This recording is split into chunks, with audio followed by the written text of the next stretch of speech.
Canada के लोग सोमवार को एक नई सरकार के लिए मतदान करने जा रहे हैं। इसकी तैयारी हो चुकी है। ये चुनाव अमेरिकी राष्ट्रपति डोनाल्ड ट्रंप के टैरिफ युद्ध और कनाडा को 51वां राज्य बनाने की उनकी धमकियों के कारण उलट गया है। करीबन 1.5 माह पूर्व सत्तारूढ़ लिबरल पार्टी के पूर्व पीएम जस्टिन ट्रूडो के समय पार्टी जहां हार की कगार पर थी, वहीं अब नए पीएम मार्क कार्नी ने ट्रंप की धमकियों को जनता के बीच राष्ट्रवाद से जोड़कर पार्टी को आगे लाके खड़ा कर दिया है। यानी कि सबके सामने मुंहतोड़ जवाब देने के लिए कदम उठाए हैं।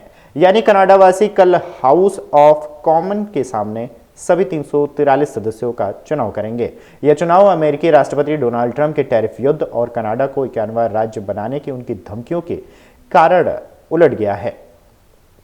इतना ही नहीं, अंदरूनी मामलों में ट्रंप की धमकियों से आहत लोगों में कार्नी ने राष्ट्रवाद की फसल मात्र 1.5 माह में बो दी थी।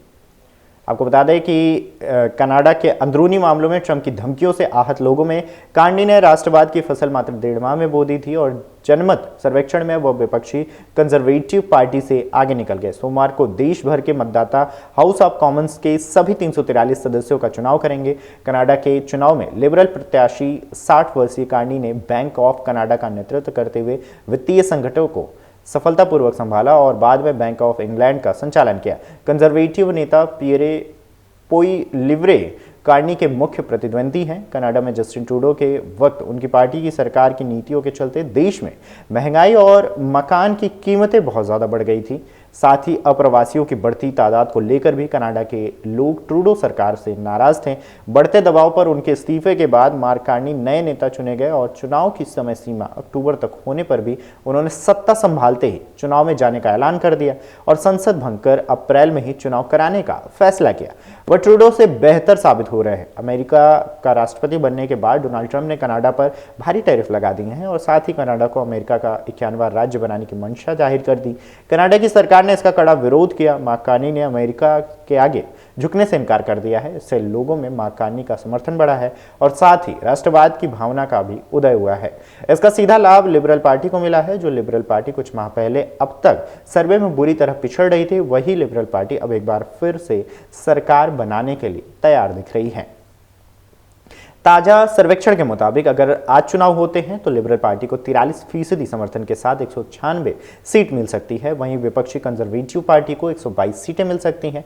एनडीपी को सिर्फ 5 और ब्लॉक पार्टी को 19 सीटें मिल सकती है। बता दें कि कुछ माह पहले तक विपक्षी कंजर्वेटिव पार्टी के पियरे अगले पीएम के दावेदार बन रहे थे। उन्होंने ट्रंप के अमेरिका फर्स्ट के नारे के तहत कनाडा फर्स्ट का नारा भी दिया था, लेकिन अब वह कमजोर पड़ते नजर आ रहे हैं। अमेरिका का राष्ट्रपति बनने के बाद डोनाल्ड ट्रंप ने कनाडा पर भारी टैरिफ लगा दिए हैं और साथ ही कनाडा को अमेरिका का 51वां राज्य बनाने की मंशा जाहिर कर दी।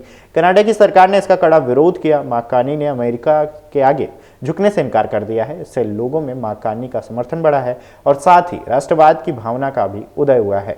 इसका सीधा लाभ लिबरल पार्टी को मिला है। जो लिबरल पार्टी कुछ माह पहले अब तक सर्वे में बुरी तरह पिछड़ रही थी, वही लिबरल पार्टी अब एक बार फिर से सरकार बनाने के लिए तैयार दिख रही है।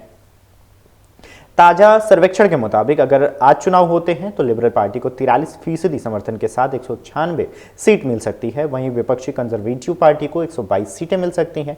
एनडीपी को सिर्फ 5 और ब्लॉक पार्टी को 19 सीटें मिल सकती है। बता दें कि कुछ माह पहले तक विपक्षी कंजर्वेटिव पार्टी के पियरे अगले पीएम के दावेदार बन रहे थे। उन्होंने ट्रंप के अमेरिका फर्स्ट के नारे के तहत कनाडा फर्स्ट का नारा भी दिया था, लेकिन अब वह कमजोर पड़ते नजर आ रहे हैं। अगर आप ये वीडियो YouTube पर देख रहे हैं तो हमारे चैनल को सब्सक्राइब कर बेल आइकन दबाएं और Facebook पर देख रहे हैं तो हमारे पेज को लाइक करें। 8 मिलियन प्लस सब्सक्राइबर, आपके इस भरोसे के लिए बहुत धन्यवाद।